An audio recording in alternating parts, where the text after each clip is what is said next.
नमस्ते दोस्तों। आज हम केनरा बैंक में नेफ्ट आरटीजीएस फॉर्म कैसे भरेंगे वो देखते हैं। तो ये हमारे पास केनरा बैंक का नेफ्ट आरटीजीएस फॉर्म है। इसको हम जल्दी से भरना सीख लेते हैं। तो सबसे पहले तारीख भर लेंगे यहाँ पे। ये देखिए आज का तारीख भर लेंगे।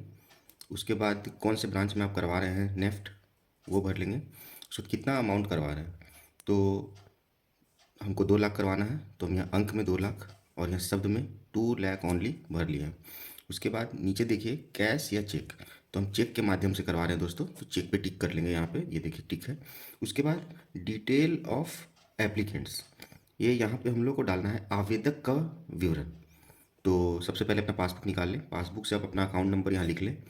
उसके बाद यहाँ हम चेक टिक किए हैं दोस्तों, तो चेक नंबर यहाँ पे हम डाल लें अपना चेक से देख के। उसके बाद रिमीटर्स का नाम, ये देखिए रंगलाल सिंह, ये हम लोग डाल दिए। उसके बाद चेक डेट, चेक डेट भी हम लोग डाल देंगे। जिस दिन हम लोग नेफ्ट आरटीजीएस फॉर्म भर रहे हैं उस दिन का चेक डेट डाल देंगे।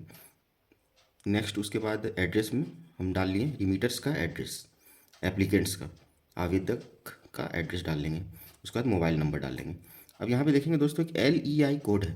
तो LEI कोड क्या होता है, ये actually legal entity identifier code होता है, जो कि यूज्ड होता है हाई वैल्यू ट्रांजेक्शन के लिए। ₹50 करोड़ एंड अबव का अगर आप आरटीजीएस करते हो तो LEI कोड आपको देना होगा। ये 20 कैरेक्टर का अल्फ़ा न्यूमेरिक कोड होता है। तो हम तो फिलहाल अभी आज 2 लाख का नेफ्ट कर रहे हैं तो इसकी ज़रूरत हमें नहीं है। उसके बाद ये देखिए दोस्तों नीचे जो है डिटेल ऑफ बेनिफिशियरी है, लाभार्थी का विवरण, जिसको पैसा जा रहा है। ये डिटेल बहुत ही ध्यान से भरे और बिल्कुल साफ़ सुथरे तरीके से भरेंगे दोस्तों। ये देखिए जिसको पैसा जा रहा है उसका यहाँ पे हम लोग नाम भर लेंगे। एक एक बॉक्स में एक एक नाम भरेंगे। XYZ प्राइवेट ट्रेडिंग को हम पैसा भेज रहे हैं 2 लाख रुपए, तो उसका नाम। रिमीटर्स अकाउंट नंबर हम यहाँ भर लेंगे। उसके बाद फिर से वही अकाउंट नंबर कंफर्म करने के लिए दोबारा भरेंगे। उसके बाद किस बैंक में जा रहा है उस बैंक का नाम भर लेंगे। उसके बाद IFSC कोड, उस बैंक का IFSC कोड। यहाँ ध्यान देंगे दोस्तों, IFSC कोड जो होता है सिर्फ 11 डिजिट का ही होता है। बहुत बार कुछ लोग 12 डिजिट का लिख देंगे, 13 डिजिट का लिख देंगे, नहीं। IFSC कोड एकदम सही से भरे और ये सिर्फ 11 डिजिट का होता है। और दूसरी चीज़ यहाँ पे ध्यान देने वाली बात है, जब भी आप जीरो या ओ लिखते हो तो यहाँ पे आप यहाँ मेंशन कर दें कि ये जीरो है। ऐसे करके यहाँ पे आप ऐसे एक लाइन खींच के, ये देखो एक लाइन खींच के यहाँ पे मेंशन कर दे जीरो। तो इससे क्या पता चलेगा, जो भी आपका नेफ्ट आरटीजीएस फॉर्म को पंच कर रहे हैं सिस्टम में, कि ये पार्ट जो है XYZ ये जीरो है, ओ नहीं है।